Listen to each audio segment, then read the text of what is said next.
novembre 1918, après 4 longues années de guerre, un armistice est signé à Compiègne, en France. Un cessez-le-feu marque la fin de l'un des conflits les plus meurtriers de l'histoire, la Première Guerre mondiale. Ce jour-là, des millions de vies furent changées à jamais, et des millions d'autres fauchées dans les champs de bataille. Aujourd'hui, chaque 11 novembre, nous commémorons cette paix retrouvée, en mémoire de ceux qui ont sacrifié leur vie pour la liberté. Bonjour à tous, et bienvenue dans cette émission spéciale en direct du cœur de Paris, sur la place de la République. Aujourd'hui, nous allons suivre les commémorations du 11 novembre, un événement qui, chaque année, rappelle l'importance de la paix et du souvenir. Nous allons revivre ensemble ce moment historique où la France, l'Europe et le monde ont pris un tournant après 4 années d'un conflit sanglant. Les cérémonies du 11 novembre commencent traditionnellement par une rencontre officielle entre les autorités politiques et militaires. Le président de la République, accompagné des ministres et des anciens combattants, se rend au monument aux morts de Paris, sur l'Arc de Triomphe, où une gerbe de fleurs est déposée en hommage aux soldats tombés pendant la guerre. Ici, sous l'Arc de Triomphe, repose le soldat inconnu, symbole de tous ceux qui ont donné leur vie pour leur pays. Chaque année, une flamme est ravivée en mémoire de ces héros anonymes, et ce geste de commémoration devient un moment solennel et d'émotion collective.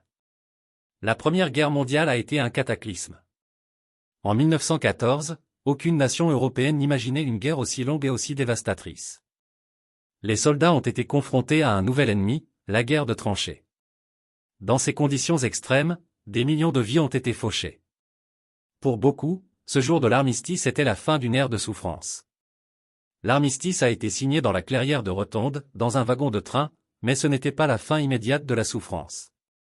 Pour beaucoup de familles, la guerre a laissé des traces indélébiles. Des blessures physiques, mais aussi psychologiques, que l'on appellerait plus tard le syndrome de stress post-traumatique. Le monde a changé ce jour-là, mais la mémoire de la guerre, elle, est restée.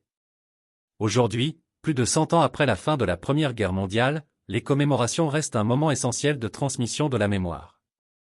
Dans les écoles, des élèves de toute la France apprennent l'histoire de ces hommes et femmes qui ont donné leur vie pour la paix.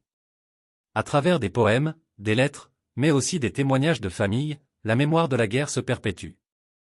Nous devons enseigner aux jeunes générations l'importance de ce jour, non seulement pour honorer les soldats, mais aussi pour leur rappeler les conséquences dramatiques des conflits. Le 11 novembre est un moyen de transmettre ces valeurs de paix, de solidarité et de fraternité. Si la cérémonie la plus médiatisée se déroule à Paris, partout en France, dans des milliers de villages et de petites villes, des commémorations locales ont lieu. Chacun, à sa manière, rend hommage aux héros de la Grande Guerre. Les anciens combattants, souvent les derniers témoins, prennent part à ces moments de recueillement. Une tradition qui perdure et qui se transmet à travers les générations. Alors que nous rendons hommage à ceux qui sont partis il y a plus d'un siècle, le 11 novembre continue de nous rappeler une vérité essentielle, la paix n'est jamais acquise.